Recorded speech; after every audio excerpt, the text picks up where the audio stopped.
Hello and welcome back to Cornwall Hospice Care. I'm Tamsin Thomas, and this week we're looking at what it takes to run our charity as part of a theme that's running through National Hospice Care Week.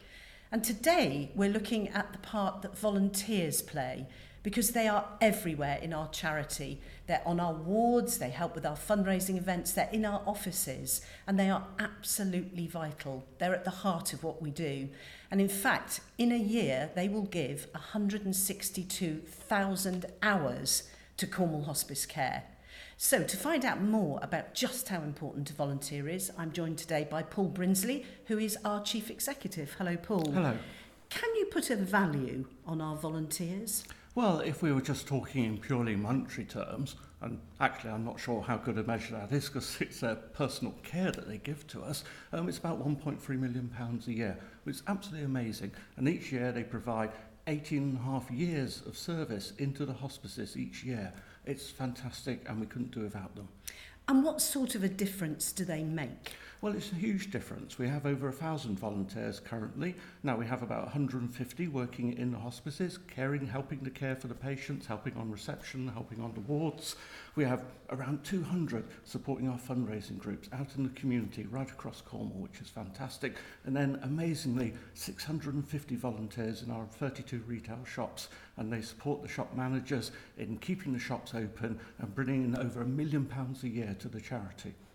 Well, next year we celebrate our 40th anniversary, huge celebrations. Absolutely. But actually for the volunteers, that anniversary has passed in a way, hasn't it? Because they were here before any of us. Absolutely, indeed. Of course, the whole history of the hospices is driven by the volunteer effort and enormous contribution as people got together to create our two wonderful hospices.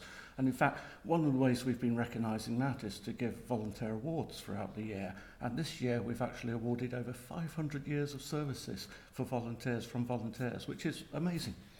There's been a lot of discussion, though, in the media and beyond about the changing face of volunteering, people not having so much time, busier lives, having to work longer and get paid for that work.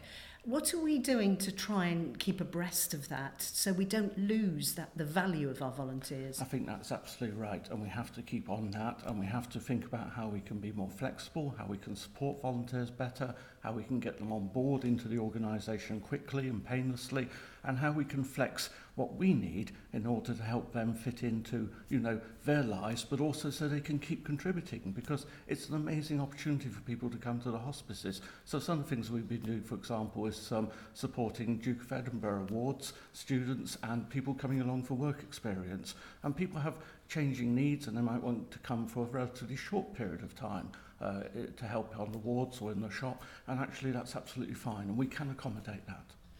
Big question. Could we do what we do without the volunteers? No, absolutely not. They are absolutely core to everything we do. They are our heroes. Paul, thank you very much indeed. You can see and hear more about Hospice Care Week and what it takes to run our charity on our social media channels and on our website at www.cornwallhospicecare.co.uk.